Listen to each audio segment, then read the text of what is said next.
9 avril 1946. C'était donc à ce jour que fondait le PDCI-RDA par le président Feu, le premier président de la République de Côte d'Ivoire, Félix Houphouët-Boigny. Et depuis lors, aujourd'hui, le PDCI a 80 ans.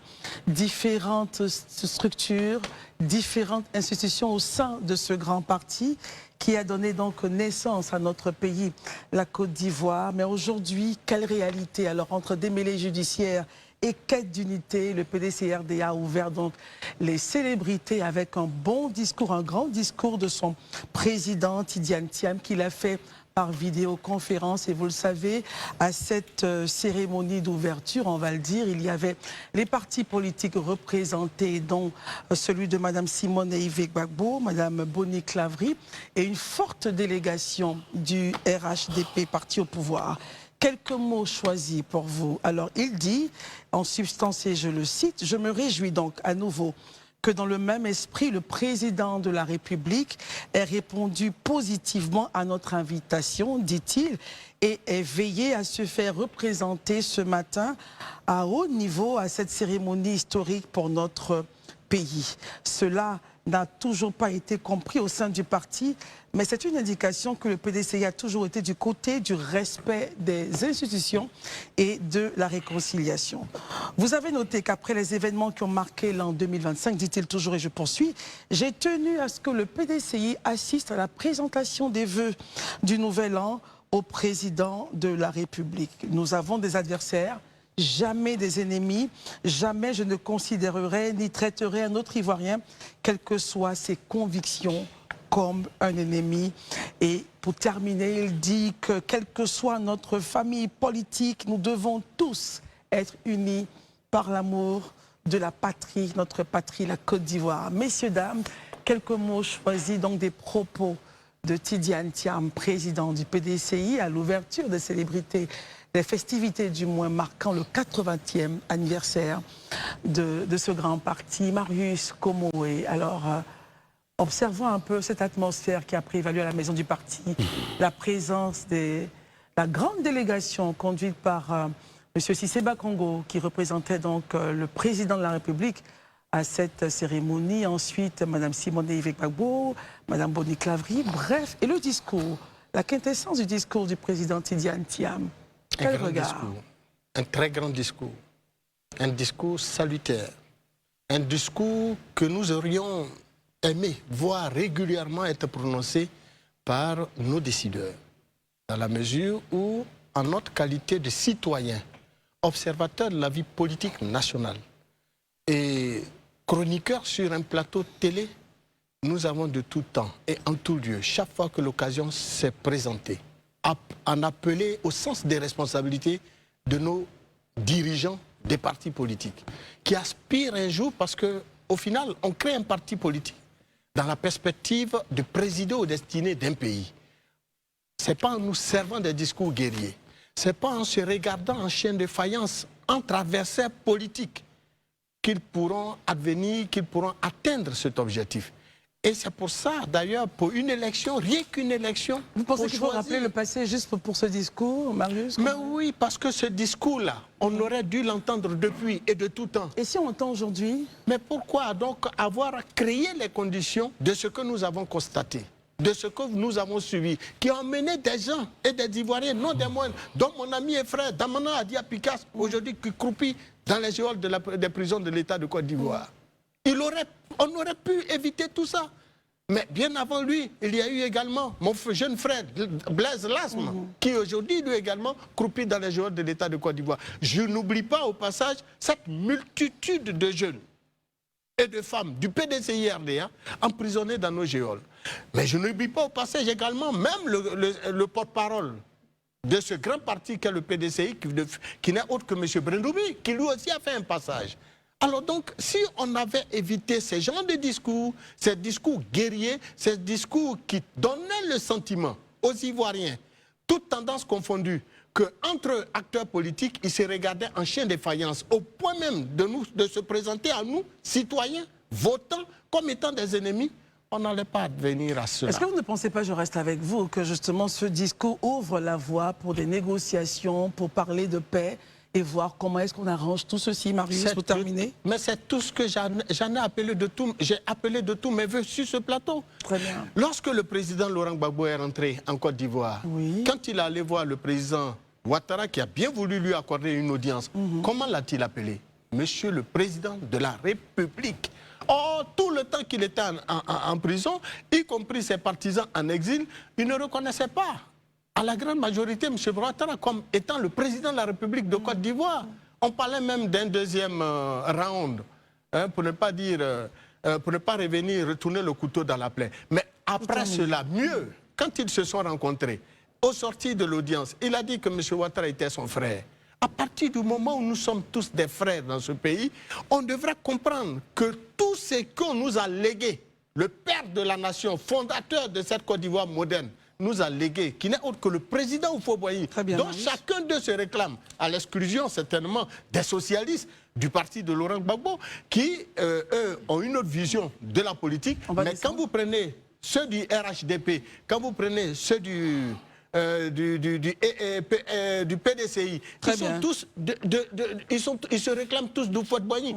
Or, qu'est-ce que Houphouët-Boigny nous a légué? On va terminer, Marius. Eh bien, c'est la paix, c'est le dialogue. Merci. Ils ont donc du dialogue et faisons avancer notre pays, construisons notre pays. Après Ouattara, la Côte d'Ivoire demeurera. Merci. Et avec d'autres leaders politiques qui prendront la destinée de ce pays. Et ça pourrait être M. Tidiane Tiam. Daouda Coulibaly, est-ce que vous êtes dans le même axe de dire, essayons de rappeler un peu, de secouer les poussières du passé, on aurait pu, vous dites, c'est un nouveau départ qui pourrait peut-être s'ouvrir pour de meilleurs auspices entre les relations parti au pouvoir et PDC-RDA? Merci beaucoup, Christelle. Je pense que souvent, pour pouvoir régler cette situation, sans aller en profondeur dans le sujet, il est important. C'est un peuple qui n'a pas de mémoire, véritablement, ce peuple ne fera pas long feu. Il est important de sortir certains dossiers, de les mettre sur la table et de vider le contentieux, comme eux-mêmes, hommes politiques, aiment si bien le dire. Donc, vous me permettrez de revenir sur les festivités du 80e anniversaire du PDCI-RDA.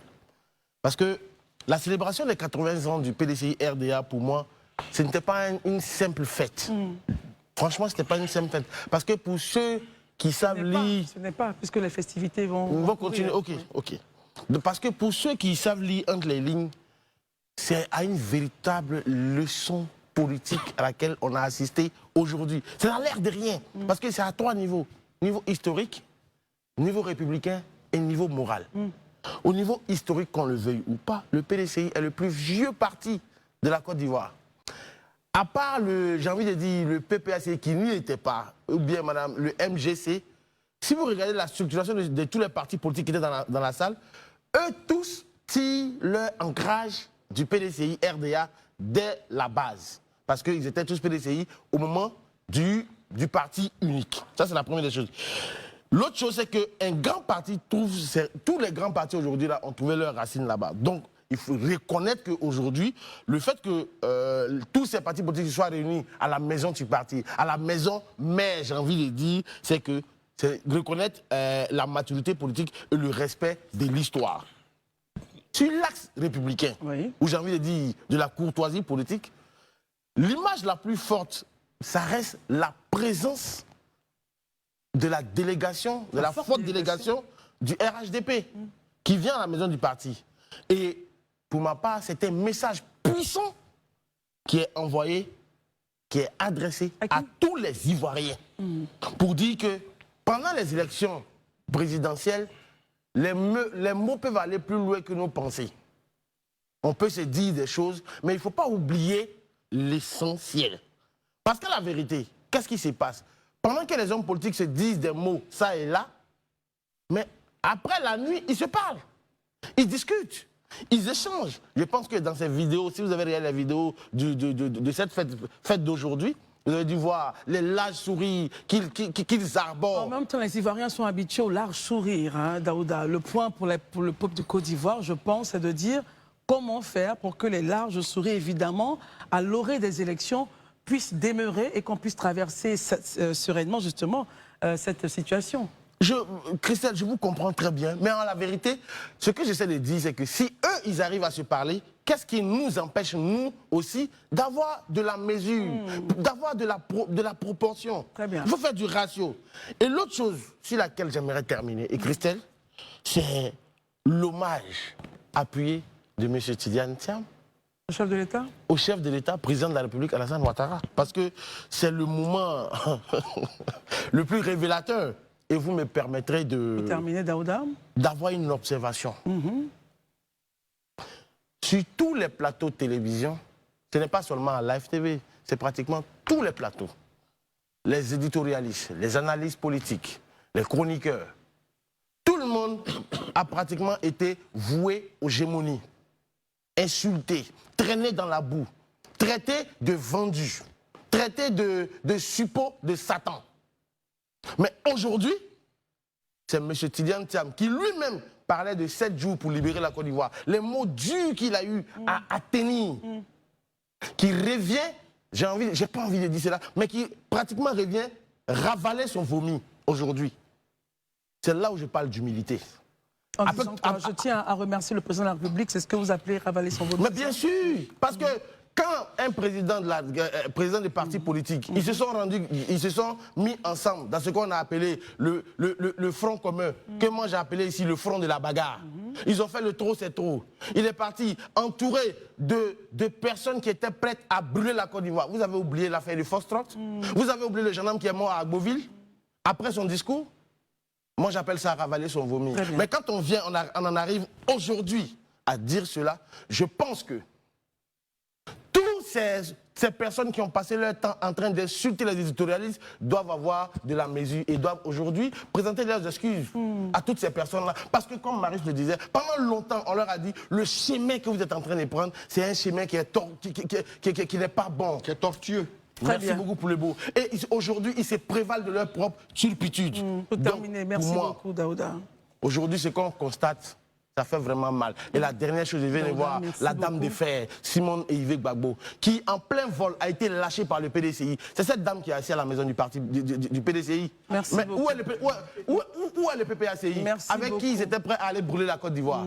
En tout cas, une chose est sûre, je remercie. Élysée. Au moins s'ils sont arrivés à de meilleurs sentiments, tant mieux. Que grand bien la fasse. Élysée, quelle sera votre charpente de lecture justement de ce que nous avons vécu aujourd'hui à la maison du parti au PDCI et puis donc les mots dits par le président Tidiane Thiam? Je pense, moi, je veux dire, les premiers sentiments que j'ai eus en écoutant le discours, parce que ça a été projeté sur les canaux du PDCI, on a suivi le discours de Tidiane Thiam, pardon. Le sentiment que j'ai eu, c'est que la Côte d'Ivoire, pour moi, reste un grand pays et un pays qui mérite qu'on puisse toujours y croire. Parce qu'il y a seulement 3 à 4 mois en arrière, si on avait dit à des Ivoiriens qu'on aurait entendu un tel discours, peu auraient parié là-dessus. Mais aujourd'hui, on a entendu un discours qui, dans un premier temps, a non seulement relevé tous les défis, ou relevé toutes les notes de l'élégance politique. Quand vous écoutez toutes les phrases qui ont été dites par les uns et les autres, l'hommage au président de la République, cette référence comment on appelle ça, aux différents partis qui sont venus, ces personnalités qui sont venues, qui ont été saluées, la forte délégation du RHDP qui est venue, qui a été donc saluée, même parce que peut-être sur les images on ne le voit pas, mais quand le président Tidiane Thiam a fini, je veux dire, de rendre hommage au président de la République, il a ponctué ça avec un standing ovation pratiquement, voilà, de toute l'Assemblée. Donc, je vais dire que c'est une leçon d'élégance politique qui nous a été donnée aujourd'hui de constater dans ce discours-là. Mais avant d'aller plus loin, il faut déjà décortiquer la profondeur du discours. Quand vous regardez, Tidiane Thiam, à travers ce discours, dans un premier temps, ramène l'ensemble des esprits sur ce qu'est l'ADN du PDCI. Le dialogue, la paix. C'est un peu comme s'il y a un repenti qui ne dit pas son nom. Peut-être qu'on est allé loin, peut-être qu'on a oublié à un moment donné le tableau de bord et on s'est focalisé sur la direction sans regarder les signaux du tableau de bord, mais il est bon de revenir regarder ce tableau de bord et d'y constater ce qui a fait l'ADN ou qui fait l'ADN du PDCI. Et il le rappelle très bien quand il dit un certain nombre de mots nous avons défendu la légalité. Il a dit ici, par exemple, qu'au PDCI, nous sommes des enfants d'une culture de paix, de dialogue. Les armes, les violences ne sont ni principes qui guident notre parti. Il rappelle. Donc le PDCI ne saurait être trouvé sur le théâtre des violences. Ce n'est pas l'ADN du parti. Et je pense qu'en le disant, c'est comme je le dis, un repenti. Peut-être que moi-même, en tant que président, j'y ai pas fait attention. Je suis sorti de la route. Mais aujourd'hui, il est important pour nous de revenir à notre ADN et de maintenir ce cap-là. Deuxièmement, il poursuit. Il rappelle que la politique n'est pas statique, mais elle est dynamique. Il revient sur la naissance de l'alliance du RHDP. Il fait une ouverture sur cette alliance-là. Qu'est-ce qui a motivé que les Oufoutis se mettent ensemble en 2025? Et il dit les motivations qui étaient à la base. Le fait de rappeler cela ouvre-t-il une porte d'une autre alliance qui pourrait se dessiner? Je ne saurais me hâter dans les conclusions. Mais ça veut dire que on n'exclut pas éventuellement de s'asseoir et de discuter avec des partenaires qui, hier, avaient eu la même vision. Peut-être qu'en cours de chemin, des choses se sont passées, mais on ne perd pas de vue qu'il y a quelque chose qui avait scellé cette unité-là, qu'on rappelle ici, non seulement à l'endroit de nos militants, mais également à l'endroit du parti en face. Ne perdez pas de vue qu'on avait une alliance sur laquelle on a bâti notre collaboration. Donc il faut en tenir compte. Donc il y a déjà ça qui revient aussi. Donc on ne serait pas surpris que dans l'avenir, il puisse même avoir peut-être des rapprochements. Je ne conclue pas vite. Dernier élément sur lequel je voudrais revenir, c'est que Tidiane Thiam rappelle ici, voilà, il le dit ici. La dernière page ou la première? Comme un héritage que la Côte d'Ivoire doit pouvoir préserver. Nous avons un pays à développer. C'est comme s'il donne une vision dans laquelle tous doivent pouvoir s'inscrire. Peu importe votre obédience politique, peu importe votre religion, tout Ivoirien, nous avons un pays à développer. Une jeunesse à former, des valeurs profondément humanistes à promouvoir dans notre pays, sur notre continent, au-delà, à travers le monde. Il rappelle aux Ivoiriens qu'ils ont une responsabilité non seulement sous-régionale, mais mondiale, en tant que pays d'hospitalité, en tant que pays d'accueil et pays de paix. Et ça, quel que soit le parti politique dans lequel on se trouve, on doit pouvoir ne pas perdre ça de vue. Marie-Gisèle Nguessan, vous avez écouté donc Élisée, Daouda, Marius Komoé. J'ai hâte d'entendre dire. La paix des bras, vous vous dites comme certains Ivoiriens, bon, on est un peu habitué à des réconciliations et puis dès qu'arrive l'année N-1 de l'élection présidentielle, on se regarde en chien de faïence. Quel est votre point de vue là-dessus? Christelle, c'est un temps politique. C'est le temps politique des civilités. Donc les larges sourires, les gentils mots, tout cela à l'ordre du jour. Mais évidemment, lorsque 2030 va approcher, les sourires vont disparaître ou en tout cas s'édulcorer. C'est un autre temps politique. C'est la lutte politique qui va redémarrer. Sinon, le ton apaisé de Tidiane Thiam est correct. C'est à l'heure des civilités. Et puis, comme on le dit en baoulé, tout passe. Tout passe. Tout passe, oui, tout passe, parce qu'il y a eu le temps, n'est-ce pas, des élections. Nous sommes... c'est ça? Tout passe? Non, elle a traduit. Le baoulé en français. Oui, vous savez que le baoulé est une langue qui a beaucoup... qui a beaucoup, n'est-ce pas, de potentialité. Donc parfois ça s'exprime en français. Oui, Elie, mon cher ami Yomi, tout passe. Oui, le temps de la bataille est passé, nous sommes au temps des civilités. Je m'étonne d'ailleurs de ne pas voir le PPACI. Pourquoi, selon vous? L'allié le plus récent du PDCI était le PPACI. Mais est-ce que l'alliance a justement fonctionné jusqu'au bout? Est-ce que ce n'est pas désagrégé vers la fin? Oui, mais même si ça s'est désagrégé, l'alliance avec Mme Simone Gbagbo et Mme Danielle Boni-Clavry, Emma me rappellera le nom de cette alliance. La CAPSI, c'est aussi désagrégé, mais elles sont là. Ce n'est pas parce qu'on n'est plus ensemble qu'on ne peut plus se parler ni aller aux anniversaires, c'est ça. Diantre. Alors, Daouda, vous êtes servi, je l'ai dit. Bien. Mais cette noce a un goût d'inachevé parce que le marié n'était pas là. Voilà. Tidiane Thiam n'était pas... Pour vous, ce sont des noces. Noces de quoi? Les 80 ans, Christelle, je chercherai à quoi cela correspond. Je parce que quand on parle de noces, justement, c'est entre deux personnes. Là, il s'agirait de la commémoration, c'est une façon de parler. Je vous dis, je crois que c'est des noces de chêne, ou je vous le dirai plus tard. Mais le marié n'était pas là. Ça, c'est la fausse note. le 80e anniversaire du PDCI sans son président, avec tout ce parterre d'invités de qualité, moi je trouve que ça a un goût d'inachevé. Mais ça court, hein. Il y aura des festivités qui iront jusqu'en octobre. Peut-être que le mari a le temps de venir, si on va dans votre image. Voilà, 2026 devrait voir le retour de Tidiane Thiam au bercail, parce que c'est une absence qui pour moi est tout à fait incompréhensible. Alors quand on en parle, les militants du PDCI vous rappellent l'absence, l'exil de Félix Houphouët-Boigny ou d'Henri Konan Bédié ou d'Alassane Ouattara. Non, comparaison n'est pas raison. La lutte pour la décolonisation, Christelle, était une lutte très ardue. Bien Donc sûr. que le président du PDCI d'alors soit en exil, compréhensible. Le président Henri Konan Bédié, de regretter mémoire, a subi un coup d'État, donc un exil compréhensible. Bien sûr.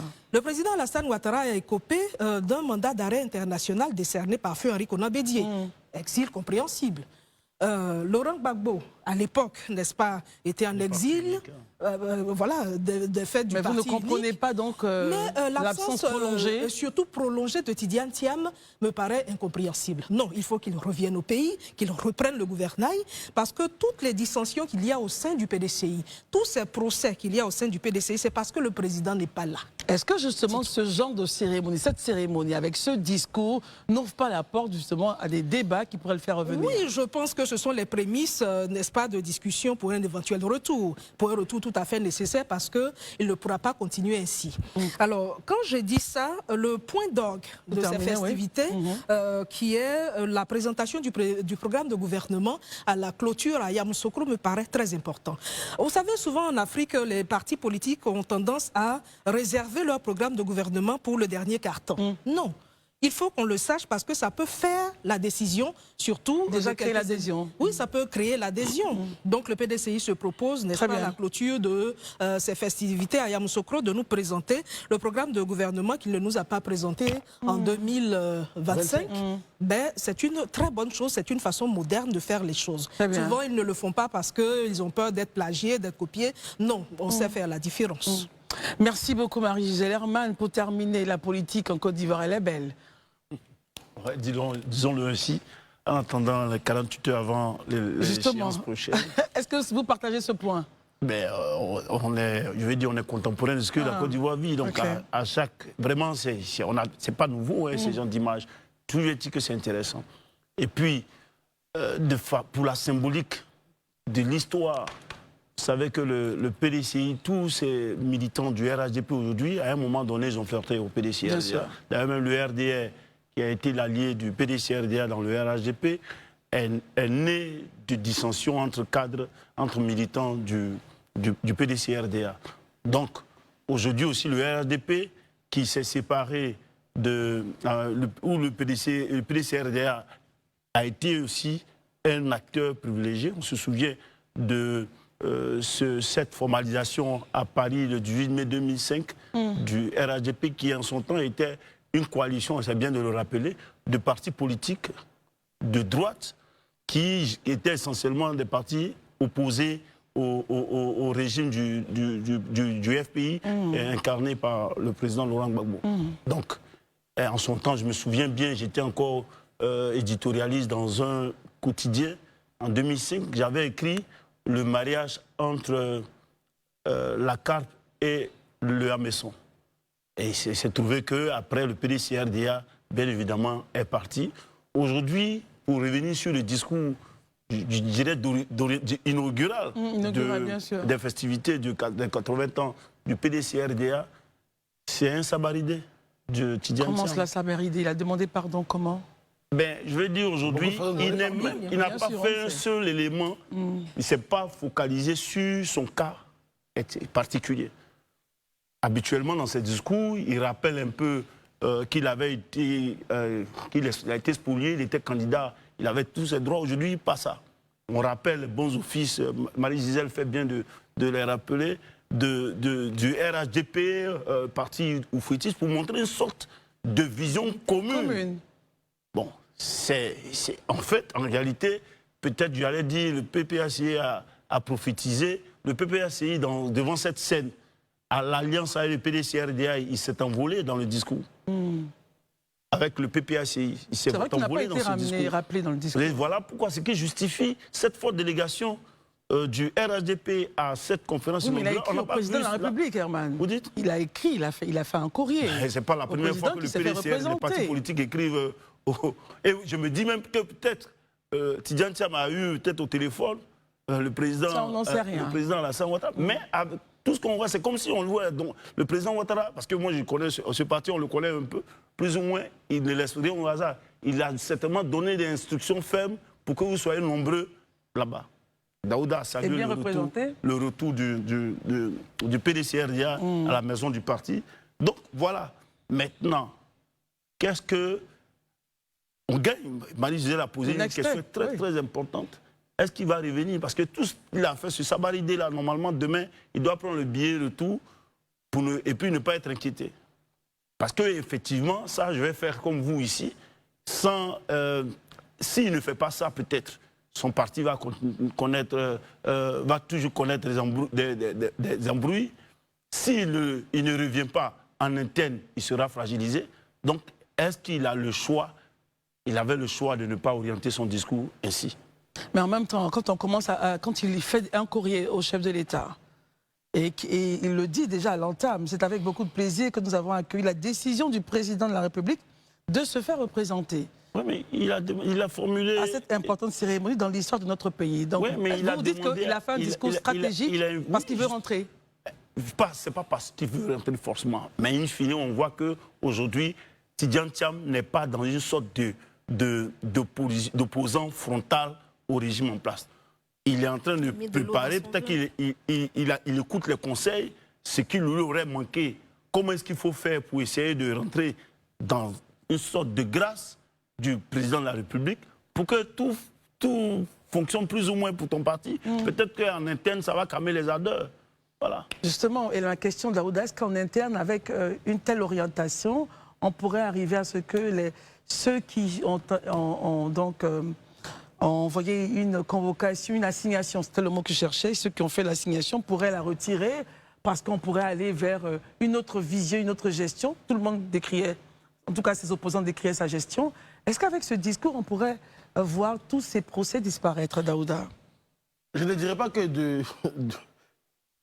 d'un coup de bâton magique, ça va changer. Mais il y a une chose que Marie-Gisèle a dit qui est importante, c'est parce que, à la vérité, son absence prolongée aussi joue contre lui. Parce que le fait que tu n'es pas présent, mais tu n'es pas le seul leader au PDCRDA. C'est le chef.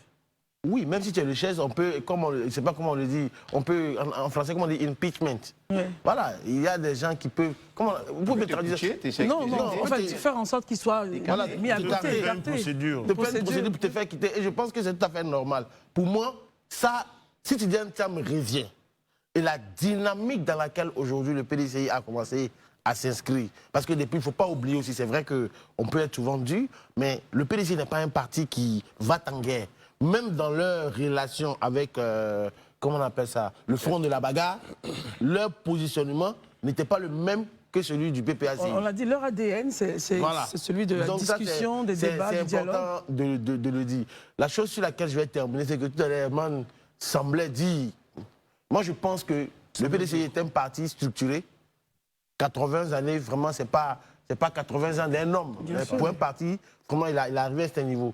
S'ils ont pris le temps allez-y. d'envoyer des courriers au président de la République, à Simone et Yves Gbagbo, à Daniel Boni-Clavé, c'est-à-dire que tous les membres de la CAP, peut-être que toi, tu n'as pas reçu, je ne sais pas. Herman n'est plus de la CAP, Daouda, vous le savez. J'ai oublié. Souvent, j'oublie. Non, allons-y. J'oublie très souvent. Allons-y. Mais je suis presque sûr et certain qu'ils ont envoyé un courrier au PPACI, même si, après l'élection présidentielle, ils ont décidé de faire chambre à part. Voilà, ils étaient dans un mariage, aujourd'hui, ils sont dans une procédure de divorce, ils ont fait chambre à part, mais ils sont toujours ensemble. Sûrement que le PPACI, parce que, Herman, tu ne nous diras pas le contraire, aujourd'hui, dans la posture des deux partis, c'est assez différent. Le PDCI reconnaît le pouvoir de Alassane Ouattara. Aujourd'hui, le PPACI, dans une moindre mesure, il y a une forme de nuance quand même dans ce qu'ils disent. Donc, sûrement, le PPACI estime que lui n'a pas sa place là. Mais je pense qu'ils ont été bel et bien invités. Et le RHDP n'est pas celui qui a dû dire qu'il ne faudrait pas qu'ils viennent. Voilà ce que je voulais dire. Très bien. Herman, rapidement, ensuite, Élysée. Je n'ai jamais dit ici qu'ils n'ont pas envoyé des courriers à tous les partis politiques. Ce que j'ai dit au-delà même du courrier, certainement que le président du PDCRDA a eu langue peut-être au téléphone. Avec le chef de l'État. Parce qu'on a la qualité quand même de la délégation. Oui, bien sûr. C'est pas la première fois que les partis politiques invitent les autres partis politiques à leurs activités. Mais aujourd'hui, le RHDP est revenu en grand nombre. Au-delà de l'aspect historique de l'événement, il y a cet aspect symbolique-là qui est la forte présence du RHDP à cette conférence inaugurale. Très bien, messieurs. Alors, est-ce qu'on peut comprendre, essayer de regarder, pourquoi est-ce que le PPACI aurait, par exemple, dit non à une telle invitation? Élysée? Bon, je pense que c'est un exercice difficile à mener parce que... Essayons comme on le fait habituellement ici. Non, oui. je comprends. On n'a pas eu trop le retour du PDCI sur la question, ou même du PPACI qu'on n'a pas pu joindre. Mais pour être honnête, ça veut dire qu'on s'expliquerait difficilement cette absence. Parce que Marie-Gisèle disait quelque chose d'essentiel, puisque le dernier, mais je crois que c'est la dernière alliance du PDCI. En date, c'est vrai. Voilà, c'était avec le Front commun. Le PPACI dans le cadre du Front commun. Voilà, donc qui est une alliance beaucoup plus récente que celle même avec le RHDP, qui date d'il y a quand même quelques années. Donc si on a pu quand même aller au-delà de nos ressentiments et puis revenir appeler un ancien allié, je ne pense pas que ce nouveau-là, on ne l'ait pas quand même invité. Maintenant, pourquoi il n'est pas présent? Je pense que les jours à venir, les heures à venir nous situeront. On aura plus de réponses là-dessus. Mais point signal, surtout quand on sort de ces épreuves douloureuses qui ont été celles des élections, avec ces condamnations, ces arrestations, tout ce qu'on a vécu, je pense que ce n'est pas un bon signal. Moi, c'est le constat que je fais, ce n'est pas un bon signal. Il aurait été intéressant que le PPACI soit présent. Il y ait au moins une délégation qui soit présente. On peut peut-être estimer que le président du parti n'est pas disponible, mais on peut envoyer une délégation d'un haut niveau quand même. Parce que tout à l'heure, on disait qu'ils ont écrit au président de la République, mais le PDCI, dans son courrier, n'écrit pas au président de la République, mais écrit au président du RHDP, qui l'invite à une cérémonie. Voilà, donc ça aussi c'est important qu'on puisse le mentionner. Dans le courrier du président, enfin dans le discours du président du PDCI. Oui, il est président de la République. Mais oui, mais parce que il est le président du RHDP. Non, je veux dire, on n'a pas la... il est le président de la République. Je vais suivre votre point. Non, parce que si... Non, la logique elle est simple. Hein. Si c'était au président de la République qu'on a écrit, le président de la République n'étant pas disponible, il envoie un membre de l'exécutif. Mais quand il envoie la délégation du parti, ça veut dire qu'il est invité en tant que président du parti. Voilà, donc je pense que s'ils ont pu faire ça, ils ont certainement dû le faire aussi pour le PPACI. Ce n'est pas un bon signal. Parce qu'après, je termine dessus, il faut, je dis ça très souvent, que nous, Ivoiriens, on se regarde et puis on se dise, in fine, qu'est-ce qu'on veut? Est-ce qu'on veut un pays apaisé, où il fait bon vivre, où on peut gérer nos contradictions sans pour autant lever un ton au-dessus d'un autre, ou bien aller dans la bagarre, ou bien on veut dire qu'on n'apprend jamais de nos leçons, on n'apprend jamais de nos passés, et on veut toujours faire les mêmes choses en s'attendant à obtenir un résultat contraire. Moi, je pense que cette image, elle est belle. Il faut qu'elle soit gravée dans la mémoire des Ivoiriens. Et puis, il faut qu'on continue d'échanger et de discuter. Et que les Ivoiriens se disent que ce n'est pas une fatalité de traverser des moments de turbulence, mais il faut toujours savoir revenir sur ses pas et faire avancer le pays. Marie-Gisèle Nguessa, c'est un bon signal pour la paix en Côte d'Ivoire. Alors, vous allez me dire encore, on est en 2026, attendons 2030. Est-ce que c'est votre point? Non, ça ne mettra pas la paix à mal, mais le PPACI aurait dû être là. C'est vrai, Christelle, que c'est parfois difficile d'aller au mariage de son ex, mais parfois la raison doit dominer l'émotion, n'est-ce pas? Il faut faire société. N'est-ce pas? Quel est l'impact justement? Ça dépend de comment on s'est séparé. Attention, attention. Élisée, ne soyez pas vieux jeu, ne soyez pas aussi rancunier. Non, c'est pas rancunier. Christelle, il faut savoir faire société. Quel est l'impact justement de l'absence du PPACI à une rencontre pareille? Une question d'image. Pour lui-même. Souvent, on ne fait pas les choses parce qu'on a toujours envie de les faire, n'est-ce pas, Marius Komoué? On les fait par devoir. L'envie vient après. Tous ceux qui sont dans cette salle, vous prenez la moitié, peut-être n'ont pas envie d'être là forcément. Mais il doit faire société ce jour parce que c'est un temps politique, n'est-ce pas, où il faut montrer patte blanche. Il faut que le PPACI apprenne à rentrer dans ce genre d'exercice. On appelle cela avaler des couleuvres. En politique, parfois, il faut avaler des couleuvres. C'est important, voilà, c'est important. Très bien, Marius, vous avez le même regard que Marie-Gisèle? Mais absolument. Et c'est pour ça que, d'ailleurs, moi, j'ai été de ceux-là qui ont appelé les jeunes Ivoiriens à ne pas répondre. Mais en même temps, il y aura d'autres spécificités. Il ne faut pas qu'on fasse avoir les gros yeux sur aujourd'hui seulement. Ça court, les spécificités.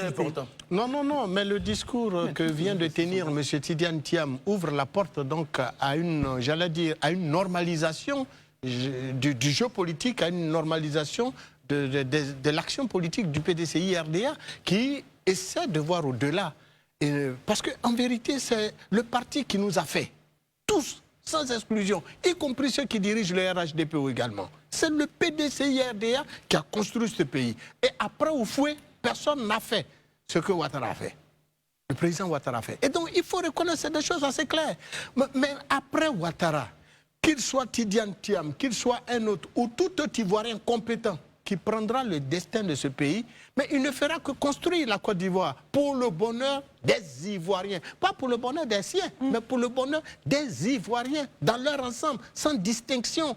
Et donc, il faut créer les conditions, chaque fois que de besoin d'un dialogue. Moi, ils ont appelé les enfants des gens. Ils ont tenu plutôt des discours guerriers qui ont chauffé à bloc leurs militants, leurs sympathisants.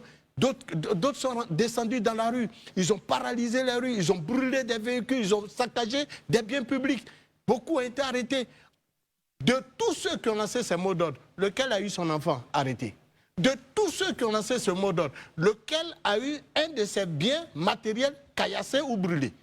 Voilà la vraie question. Et c'est pour ça que j'ai dit, ils sont cachés entre quatre murs et ils tiennent des discours. Même les jeunes qui ont semblé nous donner des contradictions sur les réseaux sociaux en disant les marches sont de l'expression démocratique. Mais ceux-là, on a vu ni Steve Biko, pour ne pas le citer, ni un autre cadre du PPACI, pour ne pas le citer, ni dans la rue, ni leurs enfants dans la rue, ni les leurs dans la rue. Ils devraient demander pardon aujourd'hui. Mais non, mais les leurs, mais ils ont poussé les enfants des autres dans la rue. Aujourd'hui, un Damana Pikas, lui, il a une fois fait la prison, Damana Pikas Kroupi. Est-ce qu'il sait combien d'années ce monsieur va vivre en prison? Est-ce qu'il connaît la réalité que vit mon frère et ami Damana Pikas? Est-ce qu'ils connaissent les réalités que vit un monsieur comme Blaise Lasp? Ils sont chez eux, ils se la coulent douce et ils sont heureux. C'est ça que je dénonce. Il ne faut pas lancer des mots d'ordre. Les leaders devraient être les premiers en prison. Mais ils sont assis chez eux et c'est les autres qui payent le pot cassé. Et ça, je ne suis pas d'accord. C'est des pères de famille. Aujourd'hui, Damana Pikas et Blaise Lap et consorts devraient être aux côtés des siens, de leurs, pardon, pour pouvoir s'occuper de leurs enfants, s'occuper de leur réussite, s'occuper de leur éducation. Mais que non, ils sont en prison. Et ça, c'est pas normal. Créer les conditions du dialogue pour que nous ayons justement cette grâce du président qui pourra les libérer.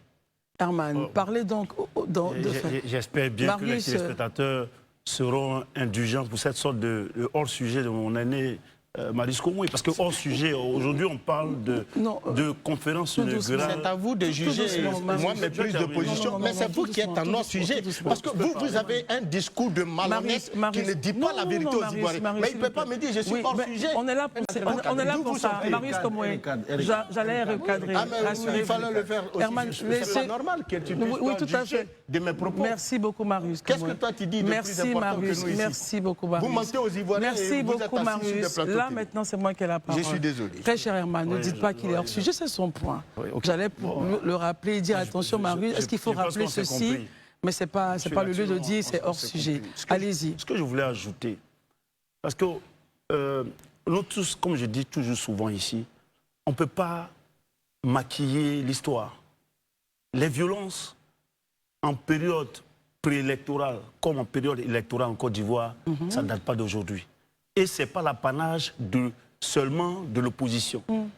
C'est souvent de part et d'autre. Ceux qui gouvernent aujourd'hui, ils ont été à un moment donné à l'opposition. On a suivi tous aussi leurs éléments de langage.